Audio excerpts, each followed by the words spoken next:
अब आप ज़रा इस इंडियन को देखें कि जनाब ये कैसे धमकियाँ लगा रहा है पाकिस्तान को कि जनाब पाकिस्तान को इस तरह कर देंगे, ये कर देंगे, अंदर दाखिल हो जाएँगे, उस तरह गालियाँ भी निकालने की ये कोशिश कर। ये पाकिस्तान वालों की जो है ना इट्टी सिट्टी गुल हो जाए।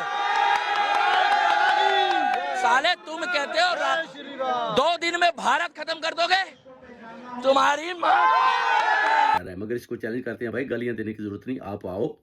हम तो कह रहे हैं कि झंडा श्रीनगर भी लगाएँगे और लाल किला पर भी लगाकर दिखाएँगे आपको। आप इन चीज़ों को मत भूलें। हम तो वेट कर रहे हैं, अभी आपने J-10 जो है तैयारे हैं, जो फाइटर हैं, उनकी आपने उड़ानें देखी और आपके जो राफ़ेल हैं, वो भी आपने देख लिए। मोदी ने पहले ही बोला कि अगर कोई राफ़ेल मारा गया, तो आप फिर बाद में मुझे ना बहाने बना के बताना जी कि एक उधर गिर पड़ा, एक उधर गिर पड़ा। वो कहता है 12-12 बिलियन ये पाउंड के मैंने ये खरीदे हैं, तो अगर पाकिस्तान ने 1-2 भी गिरा दिए ना, तो फिर वो नुकसान जो है ना मैं उठा नहीं पाऊँगा। इसी वजह से तो आपके सारे फौजी वो उस प्रेस कॉन्फ्रेंस से उठकर चले गए थे।